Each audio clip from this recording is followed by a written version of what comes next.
parte interina y hoy ya con el profe Coreas, Santos Guzmán levanta la mano y bueno, le da respiro a Jocoro, ¿no? Lo acomoda un poquito en la tabla, ya le queda más cerca la media o la medular.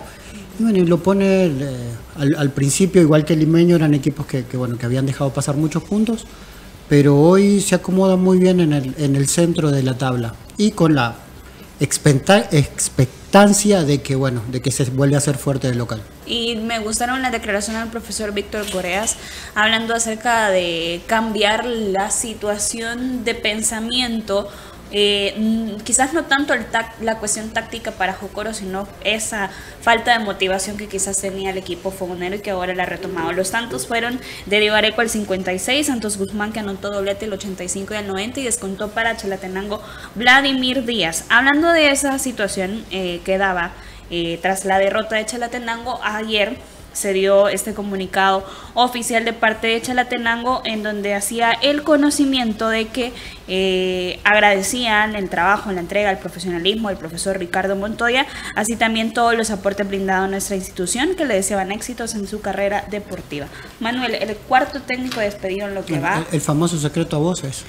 Sí, porque veníamos hablando ayer con el productor después del programa de que, escuché en un programa amigo, digamos, colega, que hablaban de eso, ¿no? Que había una división dentro de la directiva de Chalate que ya pensaban en destituirlo antes y una parte de la directiva no. Entonces habían querido no despedirlo, sino que acomodarlo en una parte del club, tanto en reserva o en la parte de las femeninas. Y parece que el profesor, obviamente, a él lo contrataron para ser el entrenador del primer equipo y no había aceptado. Entonces, después de ahí, en minutos seguidos de que habíamos comentado eso con el productor, Diana nos comparte el comunicado de Chalatenango anunciando la destitución, que vemos que lo destituyeron, lo despidieron, sí. No lo acomodaron en otra área del club.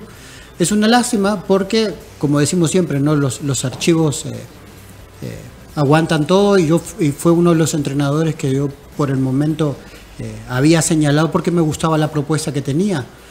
La incógnita era que por qué sus equipos no se podían sostener en el tiempo. Sí. Tenían buenos arranques o buenas ventanas, digamos, de 3-4 partidos que el equipo se veía bien y cuando llegaba a la final o a las definiciones, el equipo siempre caía y mostraba probablemente lo peor de sus versiones. Entonces, obviamente, ¿no? Ninguna directiva, ninguna ciudad, ningún equipo va a estar contento con resultados teniendo arrancando con una expectativa grande y después que el equipo se cae y empieza a tener resultados negativos como tuvo el profe Montoya. Como dije, es una lástima que en el caso mío, que yo soy entrenador, que un colega pierda su trabajo. Lo poco que lo conocí me pareció alguien con una buena propuesta, un señor muy educado, también muy pasional porque siempre lo veíamos sí. Al borde de la cancha, a veces hasta reclamando en demasía, pero es como uno vive el fútbol. Ojalá que el profe tenga en su futuro, que pueda seguir trabajando y pueda mantenerse en el tiempo lo bueno o lo poco bueno que hizo con Chalatenango, que en sus próximos equipos pueda ser más duradero. Manuela, miras también de una jornada para Chalatenango. Bueno, luego de lo de Jocoro, creo que ya nada nos sorprende que sí. Horas antes destituía a su técnico de que Jocoro tuviera actividad en esa pasada jornada. ¿Qué podemos esperar ahora de Chalatenango? Usted ha sido jugador, Manuel, cuando hay esos cambios de ideas repentinos, cuando quizás, yo lo voy a mencionar así, pero se ha botado un trabajo que venía de torneos anteriores. Sí, definitivamente se ha votado un trabajo. Nunca voy a ser partidario, y creo que aquí todos coincidimos con eso, no vamos a ser partidarios de que resultados tan a corto plazo sean los que al final marquen la continuidad o la no continuidad de un entrenador. Un entrenador que, a mi juicio, incluso es un entrenador que se expresa muy bien, más allá de que se ve que es un entrenador con carácter, pero al final eso es parte intrínseca de él, es algo que son sus formas, pero creo que se expresaba muy bien y intentaba en conferencias de prensa, por ejemplo, explicar a detalle el porqué de sus decisiones. decisiones que muchas veces fluctuaban, y cuando me refiero a fluctuar es porque el equipo, muchos podrán decir, es que no tenían totalmente un equipo base, pero creo que es de los entrenadores que adaptaba el equipo a las circunstancias que se le presentaban enfrente, que al final no había tenido resultados o no. ¿Qué resultados son los que esperamos de Chalatenango entonces, ¿no? Recordemos que Chalatenango, al final, siempre habíamos platicado que Chalatenango es un equipo de muy corto camerino, que dependía mucho de jugadores como Miguel Lemus, que ahorita está pasando por esta lesión también, que dependía mucho de centrales como Domínguez, que se le fue su delantero goleador como Craig Foster, que si bien es cierto que Malcolm ha tenido una participación destacada en el equipo, pero no es Craig Foster, que era el goleador del equipo, ¿no? Yo considero que no es totalmente... No considero justa la decisión. Recordemos también que es un equipo que tiene un apoyo del exterior también, y eso al final pues pueden a veces ser decisiones que no vengan necesariamente de gente que está metida en el día a día. Por lo que yo creo que no ha sido la mejor decisión, y yo me uno a la última parte del comunicado, desearle suerte al entrenador en lo que se venga, ¿no? Porque a mi juicio a mí me deja una buena impresión de que es alguien que trabaja bien. Profe Elmer, Jocoro, un cambio de aires le asentó muy bien al equipo fogonero y ahora suma una victoria más en lo que llevamos del torneo.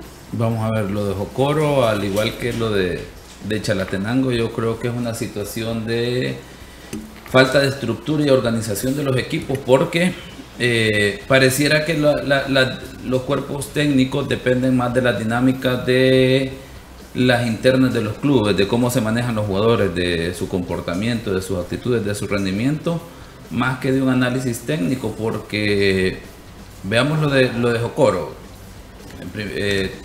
Tan pronto cambian de entrenador con el auxiliar, el equipo empieza a tener resultados. ¿Qué explicación lógica puede tener eso? En el sentido de que son los mismos jugadores los que tenés. Es cambio de actitud nada más. Posiblemente no se sentían a gusto con la forma de trabajo del entrenador. ¿Y por qué digo esto? Porque en cuanto a la estructura y organización de los equipos, qué importante sería que cada club pueda tener, en este caso, la figura mínima de un director deportivo, que obviamente tiene la formación en aspectos técnicos, tácticos y estratégicos, que puedan hacer un análisis a la gente que toma decisiones, en este caso las juntas directivas, y se haga un análisis si verdaderamente es el entrenador, porque el trabajo de la semana no hay una coherencia en relación con lo que se plantea el fin de semana, y obviamente pues ahí uno puede apuntar al entrenador, pero de repente de un partido a otro que llegue el entrenador y ya en 3 días el equipo está obteniendo buenos resultados, definitivamente ahí es una cuestión, como digo, más de la dinámica interna de los clubes. Porque ya Jocoro, o sea, increíble, ¿verdad? Los números de Jocoro a este momento. O sea, es un equipo que... Es otro equipo. Que está ahí peleando por ya clasificación. O sea, está en puestos de clasificación y ya volvió a ser aquel Jocoro que asusta, ¿verdad? Ahí en Tierra de Fuego. Sí. Entonces, que los equipos que van ahora de visita tendrán que pensárselo 2 veces para los resultados, incluso de visita, ¿verdad?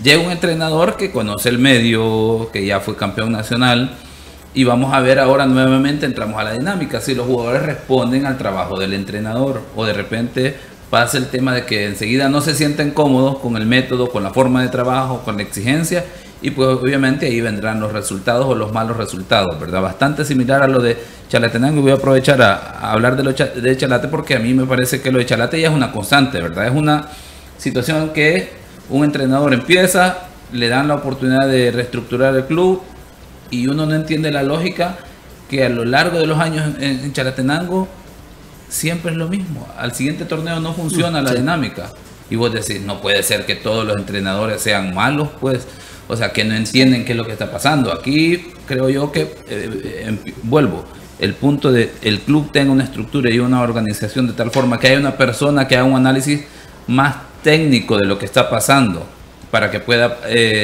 darle la oportunidad a esos que toman decisiones, que en este caso, repito, junta directiva, tomen una decisión, digamos, con mayor razonamiento, no como consecuencia de los resultados en sí mismo, porque si no, Chalatenango va a ser ese club que siempre trae otro entrenador, trata de buscar una oportunidad para reorganizarse, y luego pues el siguiente torneo con expectativas altas, a medio torneo se cae, cambios y vuelve el círculo vicioso, ¿verdad? Bastante parecida a las dinámicas de Chalatenango y Jocoro, con la diferencia que Jocoro, creo yo que todo el mundo, las expectativas eran bastante bajas, ¿no? Sí. Nadie pensaría ni firmaría que Jocoro estaría en la posición que está en este momento, en esas circunstancias, y tomando en cuenta que estaría arriba del Municipal Limeño y el mismo Metapán y Santa Tecla, que se supone haría un mejor torneo. Oye, es séptimo, sí, ya es séptimo. Y abajo, solamente decir abajo de Firpo, soplando en la nuca de Firpo. Solamente decir que no se, por Dios, profesor, que no se malinterprete, bueno, que no se malinterprete el profesor, me voy a quedar con eso. Ahí, después platicamos ustedes que tenés que continuar. Ay, no. ¿Qué día? ¿Qué día es este, por Dios? La lluvia nos pone. Jocoro recibe a Municipal Limeño el día de mañana en Tierra de Fuego. Puede sumar nuevamente 3 puntos Jocoro, y en cambio el Limeño puede sumar 3 puntos también. Pero estamos hablando de la condición de local. No, seguro que la recuperó. Y Chalate va a recibir a Club Deportivo FAS. Vamos a pausa. Vamos a hacer una pausa. Al regresar vamos a hablar de un comunicado que el Club Deportivo Águila en primera instancia colgó, lo eliminó, hoy puso otro comunicado, y una situación de que habla en torno a la selección. ¿Tenemos la llamada? Bueno, al regresar vamos a tener llamadas también con Juan Barahona de Santa Tecla, hablando también de lo que está pasando en el cuadro periquito. Ya regresamos con los ex del fútbol. Continuamos con los ex del fútbol. Viví la pasión que nos conecta en Tigo Sport. Disfruta toda la emoción del partido entre Santa Tecla versus Alianza. Alianza. Sintonízalo este miércoles 15 de septiembre a las 6 de la tarde en tus canales 3 y 300 en cable digital 1001.